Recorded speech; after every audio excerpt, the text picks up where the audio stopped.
नमस्कार सर. नमस्कार. याला पण तुम्ही एसीटी वैदिक तंत्रज्ञान वापरता? हो, एसीटी वैदिक वरतीच वापरतो. बरं, काय एक्सपिरियन्स आहे याचा? 380-032 फरायचे हा.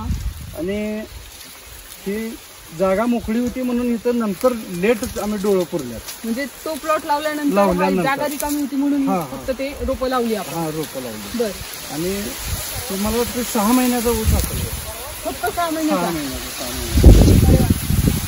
आणि याची आता किती फुटवे छान आले त्यात आणि गाडी पण आहे चांगली. त्यामुळे किती फुट येते? 1 2 3 4 5 6 7 8. याला देखील 8 फुट आहेत. आणि पेऱ्यातलं अंतर जर बघायला गेलो अगदी 1 वितीच आहे. पूर्ण 1 विती. आणि ते जर लस्टर बघायला गेलो तर अगदी जबरदस्त आहे. भरपूर आहे का नाही?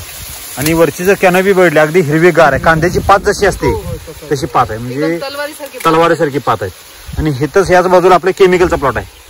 ह्याची जर पाणी बघायला गेलो तर अगदी पूर्ण खालूपासून अगदी करपलेले आपलाच आहे प्लॉट आहे का नाही? म्हणजे हा डेमो प्लॉट म्हणून केलेला आहे. म्हणजे ह्यातनं आपल्याला तुम्हाला पण शिकता येते. इथं मध्ये बांध आहे फक्त, ह्याच्यावर केमिकल, इकडे वैदिक. म्हणजे आपण सुद्धा इथं डेमो घेतलेला आहे. म्हणजे समोरून आल्यानंतरच पहिल्यांदा आलो आपण, तेव्हाच एक निदर्शनात आलं की नाही हा एसीटी वैदिकचा प्लॉट असणार आहे. आणि हे खरंच प्रूव्ह झालं की जो समोर म्हणजे सरांचाच तो प्लॉट आहे, एक केमिकलचा प्लॉट आहे आणि हा त्यांनी डेमो प्लॉट म्हणून एका एकरवर टेक्नॉलॉजी वापरली एसीटी वैदिक तंत्रज्ञानाची. तर त्यांनी स्वतः हा अनुभव घेतलेला आहे. तर सर्व शेतकऱ्यांनी याच्यामधून अनुभव घ्यावा. जर तुम्ही केमिकल वापरणार असाल तर तुमचे प्लॉट असे येतील, जर तुम्ही वैदिक वापरणार असाल तर नक्कीच तुमचे प्लॉट हे चांगले उत्पादन देतील आणि तुमच्या खर्चात बचत होईल आणि उत्पन्न देखील चांगलं होईल. हा केमिकलचा ऊस आहे, 2 महिने अगोदरची लागण आहे आणि त्याच्यातलं पेऱ्यातलं अंतर बघू शकतो आपण. कम्प्लीट म्हणजे 1 बीत कुठे आहे, तिथे 1 बीत होती आणि हे जे आहे तर ते फक्त 1 इंच आहे. 1 इंच आहे आणि याची वाढ पूर्ण थांबलेली आहे, पूर्णतः थांबली. आणि पाणी पूर्ण खाली पानं सुद्धा करपलेले आहेत, वरचं पण करपलेलं आहे सगळं. पूर्ण पाणी किती दिवसाला पाणी? 4 दिवसाला पाणी. 4 दिवसाला पाणी देऊन ही परिस्थिती आहे. आणि आपली किती दिवसाला देतोय? 15 दिवसाला. 15 दिवसाला. राम सर काय सांगतात?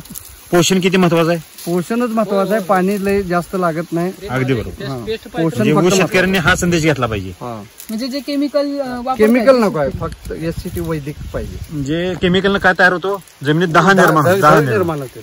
जसं आपण ठेचा खाल्ल्यानंतर पोटात जशी गडबडी होती तशी जमिनीत गडबडी होती. फक्त शेतकऱ्याला कळायला पाहिजे. जे शेतकरी रासायनिक वापरतात त्यांची परिस्थिती अशाप्रमाणे होणार आहे. जे शेतकरी वैदिक तंत्रज्ञान वापरतील किंवा जे वापरत आहेत तर त्यांची परिस्थिती अशी असणार आहे. आता समोरच बघतोय आपण इथं अगदी काय म्हणतात, बाप दाखवण्याचं श्राद्ध घाला जसं आहे हे जे वाक्य आहे तसं अगदी समोर मध्ये फक्त बांधच आहे की नाही?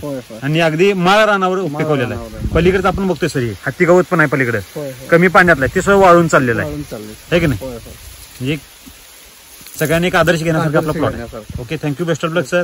ओके, नमस्कार. नमस्कार.